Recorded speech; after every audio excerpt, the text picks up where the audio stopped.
সম্মানিত দর্শক বন্ধু, স্বাগত হিজিবিজি বাঙালিয়ানাতে। আজকে বলবো এই একঘেয়েমি দইটাকে কিভাবে ইউনিক করে বানিয়ে খাবেন, বা আম যখন ক্রমান্বয়ে বাড়িতে আস্তে আস্তে একঘেয়ে হয়ে যায় তখন সেটাকে কিভাবে ইউনিক বানাবেন। সামান্য কয়েকটা ইনগ্রিডিয়েন্টস, বেশি কিছু লাগবে না। এই ঘরে পাতা টক দই যতটা বেশি পরিমাণে করতে চান সেই টক দইটা নিয়ে নেবেন, দিয়ে তার জলটাকে ঝরিয়ে নেবেন যাতে একটু গাঢ় হয়। যত গাঢ় হবে, ঘন হবে, তত এই আম দইয়ের যে টেস্ট সেটা কিন্তু সুস্বাদু হবে, আরও বাড়বে। তো আমি একটা যে কিচেন টাওয়ালগুলো হয় সেই কিচেন টাওয়ালে, এটা কিন্তু রং ওঠে না, আপনারা যারা ইউজ করেন তারা জানেন নিশ্চয়ই যে এই কিচেন টাওয়ালগুলো রং ওঠে না, এর মধ্যে জলটা ঝরাচ্ছি এবং ঘরে আমার উপরে যে কিচেন কার্বারগুলো আছে সেগুলোতেই জলটা ঝরতে দিয়েছি। আর আম কেটে সুন্দর করে রাখা হয়েছিল, আমের পাল্প বের করে নিলাম, চিনি, আমুল, খুব ছোট ছোট কিছু ইনগ্রিডিয়েন্টস আছে, আর আছে একটু এলাচ। তো যে আমের পাল্পগুলো এক জায়গায় করা হয়েছে এবং সেটাকে মেল্ট করা হয়েছে। মেল্ট বলতে পুরো মিক্সার গ্রাইন্ডারে কিন্তু আমি করিনি, কারণ ওতে করে হয়তো আমের ফ্লেভার আসে, কিন্তু এই যে একটুখানি রাখা হয়েছে যেন মনে হয় দাঁতে লাগছে, জিভে লাগছে, তাতে আমটার যে স্বাদ সেটা জিভ আপনার টেস্ট করতে পারবে।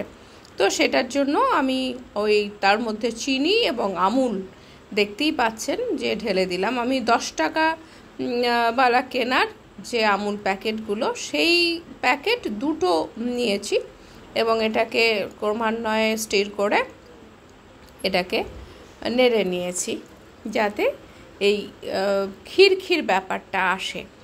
তো এই যে আমটা যেটা বানানো হয়েছে এটার স্বাদই কিন্তু দারুণ লাগছে। তো এরপরে যখন একদম টাটকা দইটা দেওয়া হবে, আর একটু বাকি ছিল সেটাও আমি দিয়েছি, 2টো প্যাকেট বলেছি আপনাদের। তো 2 নম্বর প্যাকেট যাতে লাম্পস না জমে থাকে সেজন্যই একে একে মিশিয়েছি। আর আপনাদের বলেছি যে যত ঘন হবে তত টেস্টটাও সুস্বাদু হবে। তো এখানে স্বাদ বাড়াবারই চেষ্টা করা হচ্ছে, যত ভালো ভালো জিনিস একটা ডেজার্ট বানাতে গিয়ে দেওয়া হয় বাঙালি ঘরে সেইগুলোই দেওয়া হচ্ছে। আর কিন্তু খুবই মানে মিনিমাম, যতটুকু না হলেই নয় সেইটুকু, অথচ দেখবেন স্বাদে একবারে দ্বিগুণ হবে। আপনারা যখন খাবেন জিনিসটা তখন মন ভরে যাবে কিন্তু। তো এখানে একদম নেড়ে নিয়েছি, এটার জন্য কোনো কার্পণ্য আমি করিনি, একটু মানে গরম করে যাতে কাঁচা ভাবটা যেন না থাকে এবং একটু ঘনত্বটা আরও বেশি ডিপ করে নিয়েছি। একদিকে দইয়ের জলটা ঝরিয়ে নিয়েছি, এদিকে আমের জলটাও কিন্তু আমি কমিয়ে নিয়েছি। এবারে দইটা আমার পরিষ্কার হাত, ওটা আর হাত দিয়ে করলে ভালোবাসা থাকে, তো সেই জন্যই এটার থেকে আমি ঝরিয়ে নিয়েছি।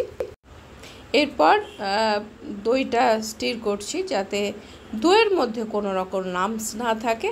আর এটা ফ্রিজে রেখে দিয়েছিল আমার দোলন মা, যার জন্য খুব তাড়াতাড়ি ঠান্ডা হয়ে যাওয়াতে আবার আমি খুব সহজেই এটা মিশিয়ে নিতে পেরেছি। আর এরপরে ওটাকে মেশাচ্ছি, 2টো মিশিয়ে নিয়ে এবারে এই ভাঁড়গুলো কিন্তু অনেক কটা ভাঁড়ে আমি তৈরি করেছি, আপনাদের দেখাচ্ছি সুবিধার জন্য। 2টো এলাচ মিশিয়ে নিয়েছি যাতে এলাচের ফ্লেভারটা, আর মিষ্টি জিনিসে এলাচের ফ্লেভার সুন্দর যায়। অনেকে অন্যান্য ফ্লেভার দেন, কিন্তু আমি এখানে যেহেতু আম আছে, আমের সুগন্ধের সঙ্গে এলাচটা ভীষণ যায়, সেই জন্য এলাচটা মেশালাম এবং ভালোভাবে মিশিয়ে নিয়ে জল দিয়ে ধুয়ে রাখা হয়েছে নতুন ভাঁড়, তো সেই ভাঁড়গুলোর মধ্যে এগুলো আস্তে আস্তে ঢেলে দেব। রেডি করে নিয়েছি 2-3টে ভাঁড়। তো সেখানে আমি এখানে ঢালা শুরু করেছি।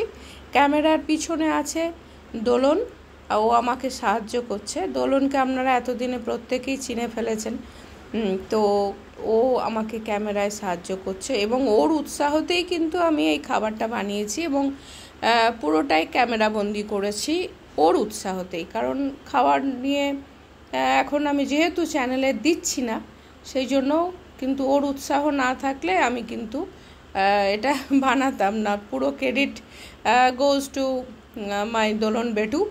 তো ওর ছিল বলেই এটাকে আমি ক্যামেরাবন্দি করতে পেরেছি। ডিপ ফ্রিজে রেখে দেবেন প্রায় 12 ঘন্টা, তারপরে আসবে এই রকম সুন্দর একটা টেক্সচার। এবং যেমন যেমন পছন্দের মানুষকে যদি রাত্রে ডিনারে দিতে চান, ডিনারে ফ্রায়েড রাইসের সঙ্গে লাস্টের ডেজার্ট হিসাবে ব্যবহার করতে পারেন, বা লাঞ্চের সময়ও ব্যবহার করতে পারেন। তো আজ এই পর্যন্ত। কেমন লাগলো জানাতে ভুলবেন না। সঙ্গে থাকুন আর দেখতে থাকুন।